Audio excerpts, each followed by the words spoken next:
Assalamualaikum warahmatullahi wabarakatuh. Pak Presiden Nugroho F. Yudo, Didik Supriyanto, Haris Jauhari, dan seperti yang kami janjikan di episode sebelum ini, kita ingin melihat Bapak ini sudah 6 bulan. Wah. 6 bulan 2 minggu. 6 bulan 2 minggu, ya sekitar itulah ya, bisa aja 3 minggu tergantung kalau ini disiarkannya kapan. Itu bisa kan? Yang jelas sudah 6 bulan 2 minggu. Minimal itu ya, 6 bulan 2 minggu. Dan kami senang mendengar bahwa Bapak mengatakan, alhamdulillah kompak selalu kabinet ini. Tapi kompak, Ji, kan bukan bagian dari keberhasilan. Sekarang tolong sampaikanlah keberhasilan Pak Prabowo, Presiden kita ini dalam 6 bulan berkuasa. Apa keberhasilannya? Ya, pemerintahan kompak, stabil. Kompak itu sebuah poin. Maksud gue kompak itu sebuah poin. Pemerintah daerah yang dulu diperkirakan akan banyak rewel ya, karena efisiensi ini itu ternyata diam saja, ngikut saja. Bahkan saya sempat ketemu pejabat di level provinsi dan juga di kabupaten kota, mereka mengeluh karena diminta untuk ikut urusan makan siang gratis. Demikian juga di kabupaten kota. Tapi mereka juga nggak bisa berbuat apa-apa, meskipun itu bukan programnya. Bukan programnya, kan itu kan program nasional. Di masing-masing daerah pilkada kan masing-masing bupati, wali kota, dan gubernur itu kan punya menjanjikan sendiri-sendiri. Yeah. Tapi ya terpaksa dia ikut karena apa? Etika, Mas. Ini kan kita pemerintah nasional, kita ini negara kesatuan. Ketika pemerintah nasional minta kita ikut, ya itu menurut jadi bisa diperketat lebih. Menurut gua itu poin penting. Maksud gua kalau menjaga kekompakan di kabinet, menurut gua gampang itu. Dekat semua kan? Ya. Dan lu bisa pecat kalau misalnya lu nggak suka. Ya. Kalau misalnya nggak perform lu bisa pecat. Tapi menjaga kekompakan pemerintah pusat dengan pemerintah daerah itu menurut gua yang lebih penting, karena tidak ada satupun gubernur bisa dipecat oleh presiden kecuali hal-hal genting. Tapi kalau biasa-biasa dia nggak bisa diapa-apain. Dia dipilih langsung oleh rakyat. Jadi menjaga kekompakan antara pemerintah pusat dengan pemerintah daerah, dan terutama ketika pemerintah daerah diminta untuk mendukung programnya pemerintah pusat dengan anggaran daerah, itu menurut gue luar biasa. Meskipun itu bukan kewajiban pemerintah daerah. Betul. Untuk mengeluarkan duitnya. Ya udah, di luar kekompakan lu udah oke. Jadi pokoknya kompak ya kan. Jadi Pak Presiden juga dari sisi itu menurut gue kita punya presiden yang strong, yang dia cukup strong untuk bisa berpengaruh terhadap pemerintah daerah di Indonesia. Nah, ada satu hal yang barangkali perlu menjadi catatan, masalah separatisme di Papua ternyata nggak berhenti. Apa istilahnya KKB ya? KKB. Nah, itu kan makin meningkat. Padahal TNI kita kan mestinya ini urusan polisi juga sih. Ya. Tapi kok kenapa ini tidak bisa segera diselesaikan, terutama kekerasannya ya. Bagaimana melindungi warga Papua yang tidak tahu menahu urusan politik mereka, ini kan soal separatisme ya. Tapi jadi korban. Tidak hanya masyarakat, warga yang jadi korban, tapi juga dari pihak aparat kan juga ada yang korban juga. Artinya untuk urusan ini yang notabene ini kan kompetensi Pak Presiden. Dan masuk Astacita. Ya. Salah satu dari Astacitanya Presiden adalah keamanan. Ya. Dan itu memang keahlian beliau, ya kan? Ya, dan itu ternyata makin menguatkan gitu. Nah, ini PR besar buat Presiden dan buat Panglima TNI. Walaupun memang tidak mudah Papua nih, seluruh Papua bekas Irian Jaya nih ya. Karena lu mau apa sih? Udah dibikin jadi 3, dibelah jadi 6. Tetap aja itu. Jadi memang bukan hal gampang untuk menghandle kawasan Papua Raya ini ya. Dan satu sisi lain orang juga curiga emang dipelihara juga sih, jangan-jangan gitu. Maksudnya supaya tentara juga udah ke tempat latihan kan gitu. Ya boleh aja lah ya. 3-1 soalnya dulu ada Aceh, sekarang 3-1 itu. Itu keamanan. Urusan keamanan. Itu soal keamanan. Dan itu lu baru bicara hanya di satu tempat. Di tempat lain kan keamanan juga tidak berarti baik-baik aja kan? Kalau terhadap separatis kayaknya di tempat lain nggak ada. Udah nggak ada. Bahkan di Aceh juga udah nggak ada. Masalah ketertiban aja. Kalau ketertiban umum keamanan aja. dalam artian keamanan dalam artian keamanan security itu mungkin soal lain. Kalau soal ketertiban itu yang terjadi. Kan kemarin kita baru bahas preman makin galak. Oke lah. Jadi di bagian satu ini Pak Presiden sudah baik kinerjanya. Ya. Soal kekompakan nggak bisa dihitung dong, bukan bagian dong dari kinerja. Ya itu salah satu komponen bagaimana stabilitas secara keseluruhan untuk menghasilkan gitu. Mencapai asta-cita yang beliau. Jadi paling nggak pemerintahannya harus stabil dulu. Setelah stabil kuat dia bekerja efektif. Ya ini udah 6 bulan ya, kita bicara 6 bulan 2 minggu ya. 6 bulan 2 minggu tuh ada lagi nggak yang positif lainnya? Ya, kalau dari survei Harvard tadi kita bahagia. Nah, mungkin ya kemarin Pak Presiden juga sudah menyampaikan bahwa dia belajar banyak dari pendahulunya soal menekan inflasi, soal bagaimana melaksanakan kebijakan-kebijakan ekonomi. Cuma kan situasinya beda ya, situasinya beda dulu. Gelombang level globalnya tidak terjadi kayak Trump ini. Ada persoalan COVID, tapi sekali lagi COVID itu berhasil bukan semata-mata kinerja pemerintah, tapi karena kultur kekuatan masyarakat kita. Gitu. Nah, sekarang kan situasinya beda, sehingga wajar saja kalau ini saya baca ini 6 bulan pemerintahan Prabowo, ekonomi melambat, pengangguran meningkat. Ini problem besar kita. Dan ya sebetulnya sejak menjelang begitu pemilu selesai, masalah kita kan terus-menerus urusan ekonomi ini. Dan ketika presiden dilantik, kemudian menjanjikan ini itu, ternyata apa yang terjadi di lapangan kan beda. Ya kita waktu itu masih memaklumi karena memang pemerintahan baru kan. Oke, sudah 3 bulan kita evaluasi. Sepertinya masih seperti itu, sepertinya masih seperti itu. Sepertinya masih seperti itu ya. Mantan pemimpin redaksi. 6 bulan juga aktivitas ekonomi terutama, ekonomi yang mestinya didorong pemerintah juga nggak bergerak kemana-mana. Sehingga ya itu tadi kesimpulannya dari data yang ada, tren pertumbuhan ekonomi kita di triwulan 1 itu turun dari 5,11% ke 4,87%. Itu satu hal yang negatif. Ya, belum merupakan prestasi. Belum ada prestasinya. Gitu. Kalau urusan ekonomi kita memang belum, nggak kelihatan lah. Kita bisa rasakan hari-hari ya. Apalagi belakangan ini kan, pemutusan hubungan kerja di mana-mana terjadi, termasuk di tempat kita sendiri di dunia media kan. Justru lagi bulan-bulan ini adalah bulan besar-besaran ini kita mengalami PHK. Jadi memang ekonomi sih belum lah.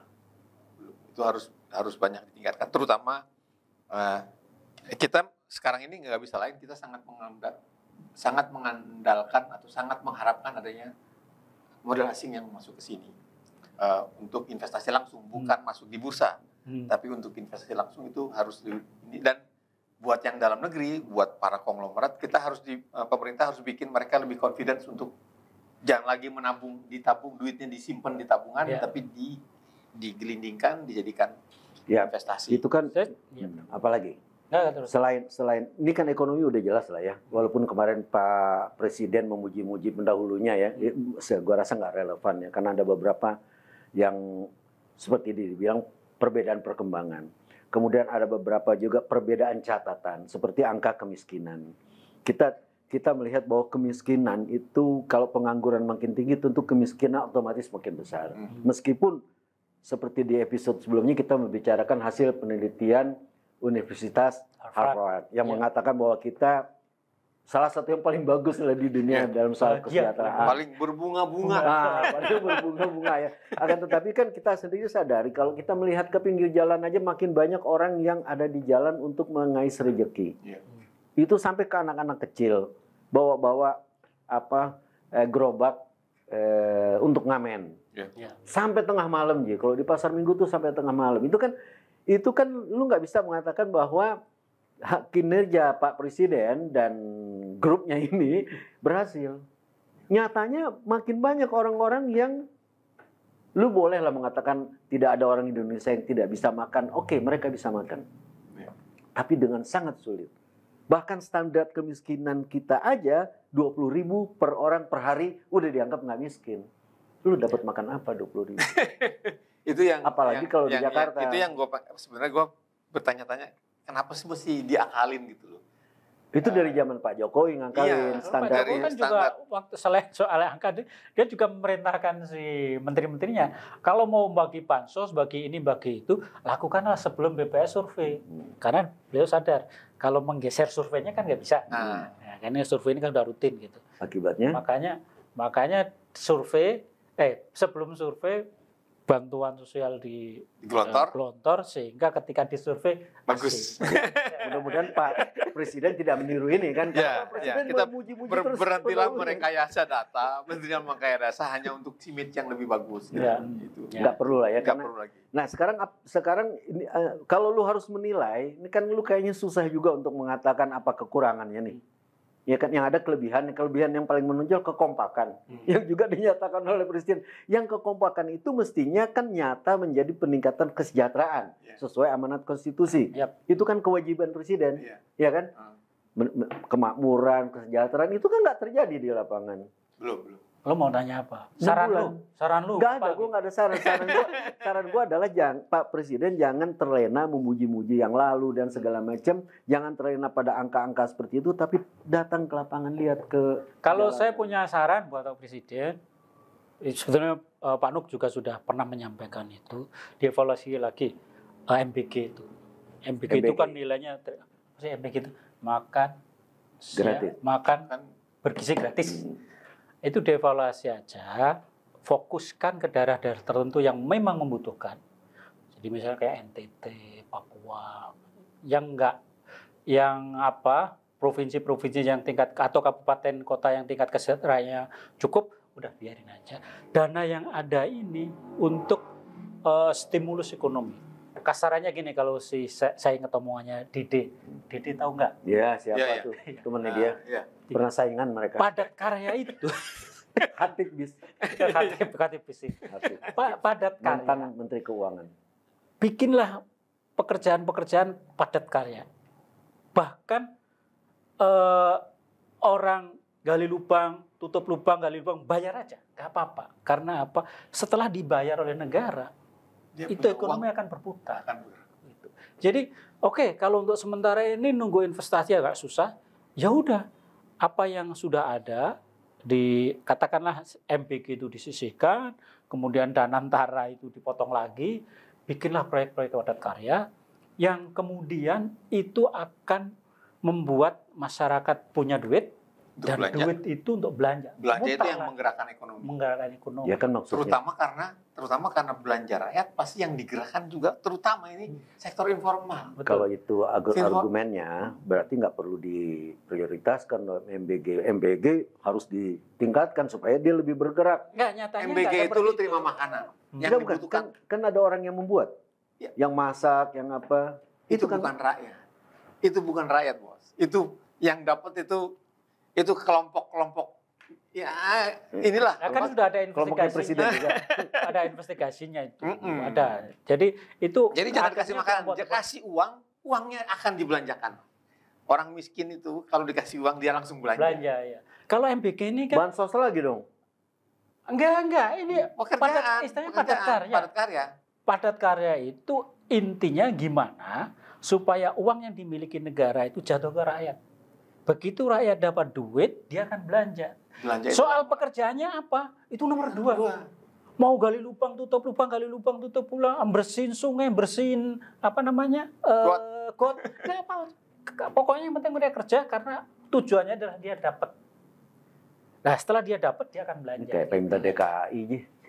Iya. Kayak Pemda DKI setiap saat ada aja tuh jalanan di apa yang dilakukan kan yang jalan. Ekonomi bergerak ketika rakyat punya uang. Apa yang dilakukan Pramono itu, gubernur kita. Gorong-gorong belum rusak, udah dibenerin, ada juga sih yang masuk. Enggak. Kalau yang dilakukan gubernur yang baru itu kan merekrut tenaga dalam tanda petik kasar ya, lulusan SD, pokoknya kasar penduduk Jakarta, udah direkrut saja, jumlahnya ribuan. Nah, disitulah nanti pemerintah DKI akan ngasih duit buat mereka yang bekerja, dan kemudian itu akan berputar lagi. Cuman kan ini kalau jadi program nasional, dampaknya akan lebih dahsyat. Uangnya dari mana? Loh, uang MBG kan sudah ada. Ini kan mengalihkan, Ji. Tadinya lo kasih makan, sekarang lo ngasih panci. MBG aja di lapangan itu keteter. Lah makanya justru itu karena keteter, maka dibikin simpel, kasih kerjaan. Lu kasih nilai aja nih sekarang. 6 bulan presiden, menurut penilaian lu, nilai lu kasih nilai berapa? Gini Ji, saya inget ya, dulu waktu proyek padat karya tahun 80-an, 70-an, itu gampang saja. Kepala desa dikasih duit, kerjakan, kepala desa nyusun, bikin apa, got lah, bikin apa gitu, nanti kerahkan sekian orang, bayar. Dan kepala desanya di kantor Korambil waktu itu. Karena kalau nggak di kantor Korambil. Dan dari waktu ke waktu, kayak misalnya apa, yang jalan di kampung-kampung tahu namanya, jalan aspal di kampung. Hah? Apa Tamrin itu apa? Husni Tamrin. Iya. Itu kalau di Jakarta kan. Jakarta, di Jakarta itu kan proyek Husni Tamrin. Iya. Model-model begitu selalu berhasil. Karena yang menggerak, karena itu dibilang ekonomi kita tuh digerakkan di bawah. Di bawah yang bergerak, ketika di bawah dinamikanya bagus, akan naik ke semua. Nah, ujung-ujungnya pabrik tekstil naik, ya gitu loh. Gitu. Tapi dari bawah dulu. Jadi logikanya sih sederhana saja. Yeah, tinggal mau dijalankan apa enggak. Dan uangnya dari mana? Ya udah, MBG potong. Fokuskan IKN potong. Ya, IKN kan nggak usah dipotong, selesai aja. Tapi kan anggaran udah terlanjur ada kan. Ya. Terus dana-dana yang diambil dana antara itu ambil saja sebagian. Iya. Udah. 200 triliun, 300 triliun, gelontorkan itu selama setahun. Richard, itu urusan negara di meja ini selesai 2 menit, Chan. Chandra udah ngasih ini tuh udah selesai. Lu kasih nilai berapa Prabowo di dalam 6 bulan terakhir ininya dia? Ya kalau sosial politik oke, bisa 7, bisa 8, bahkan bisa 9. Tapi kalau urusan ekonomi ya 5,5, 6 lah. Lu baik hati banget. Tadi lu mengeluh, sekarang lu ngasih nilainya. Ya, itu nilai standar. Gua lulus SD aja 6 semua tuh, Ji. Standar lulus. Standar ya. Iya kan? Iya. Tapi kalau ada masalah bukan standar dong. Standar tuh mestinya dia sudah. Ya kita nggak mungkin ngasih nilai 5 karena ekonomi juga masih. 6 itu, padahal lu mau 5. 6 itu ekonomi bergerak tanpa ngapa-ngapain pun bergerak. Iya nggak usah lu nilai kalau gitu kan. Makanya kita nggak ngasih cuma 6. Oh itu sih. Berarti mesti presiden tersindir ya kan dikasih nilai 6 itu bukan yang bagus ya kan. Pak Presiden begitulah. Terima kasih. Billahi taufiq wal hidayah. Wassalamualaikum warahmatullahi wabarakatuh. Bilahinya udah bener ya. Udah.